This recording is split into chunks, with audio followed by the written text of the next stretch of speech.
G'day guys, and today I have a rather short statement to make. Now this past week there's been tons of great stories to report on.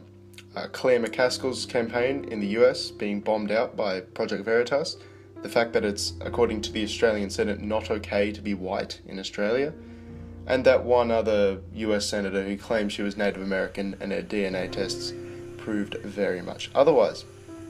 So I have all these interesting stories that I want to talk about, but I feel it's very important that I should touch again on the power of voluntarism. As last week, on the 26th, I participated in the Abseil for Youth charity fundraising event for the Sir David Mountain Foundation. Now, I began fundraising for this event about a month ago, and within that month I managed to raise $952, which was pretty close to my target of $1,000, which was pretty steep considering the limited time frame. I had to be raising $250 a week. So I got on it and I began designing a poster, which I put up at the local shops, the notice board, that sort of thing. I began emailing friends, I began emailing family, friends of family, family of friends, that sort of thing. Just making the case, saying, hey guys, I've got this big challenge. I'm looking to challenge myself with this abseil. I was pretty certain I'm scared of heights and that sort of thing.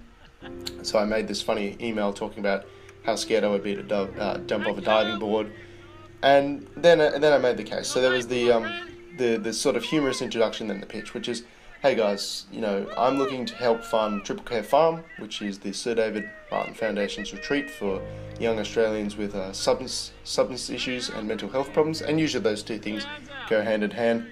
So I said, why not give me a hand and let me challenge myself whilst raising money in a really good way. And I believe the challenging aspect of the abseil was very important, because as a young man, I'm 19 at the moment, I don't have a fully developed frontal lobe, so my risk-taking sort of perception is all skewed.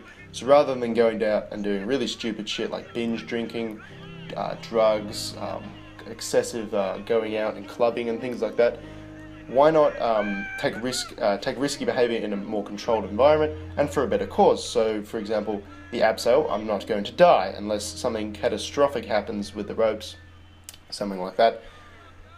It was still risky because I was, scared, but it wasn't stupid, and it was for a better cause. I was, raising the money and things like that. And as for the abseil itself, it was actually really fun. When I got up there, I was looking out across the cityscape. So it was a 133 metre abseil, so off a 33-storey building. So when I got up there, I was looking across, the city, the CBD of Sydney, and I was getting pretty nervous. But once I got started, I was pretty much fine. It was actually pretty fun, just jumping down the side of a building. The really good news is that the Sir David Martin Foundation managed to exceed its goal of $280K. So they cracked it on the day. They raised $280,000, and that total is now increasing and increasing.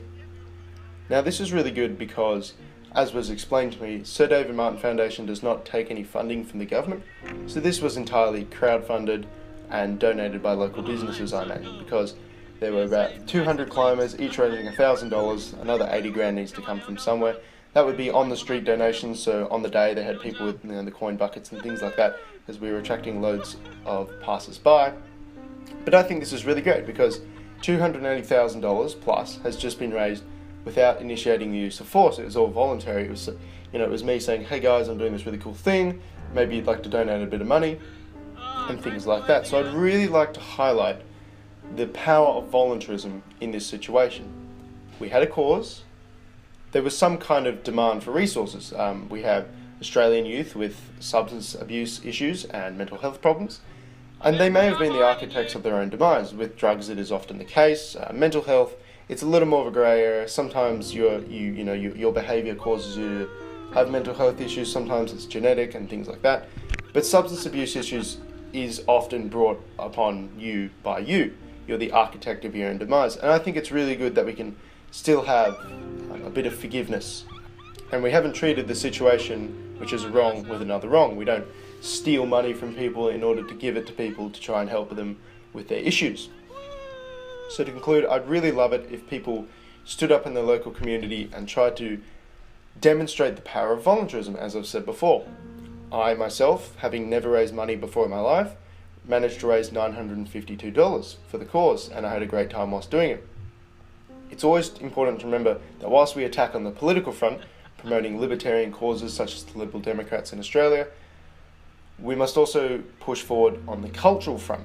Now, the cultural front will obviously take a lot longer than political change. Political power far more powerful than cultural power, often in today's society. You can have dramatic shifts like the hashtag #MeToo movement, but generally political power will usher in more swift change than, say, a cultural shift. It is, however, important that we push the cultural shift issue towards libertarianism and voluntarism at the moment, as culture is becoming a little more malleable. We are reaching a somewhat, for want of a better word, a tipping point as people become more and more dissatisfied with the incredibly consumer-like, somewhat left-wing society we've created. As more and more people become alienated, they will look towards a different way of life, and I think the way of life we should provide for them is one of voluntarism, the non-aggression pact, small government, looking out for your community, being part of a community, and things like that, rather than things such as empty nihilism, relying on the state to do everything, a lack of responsibility, a lack of spirituality, and things like that. So that's about all I had to say on that at the moment. Thanks all for sticking around, and have a good one.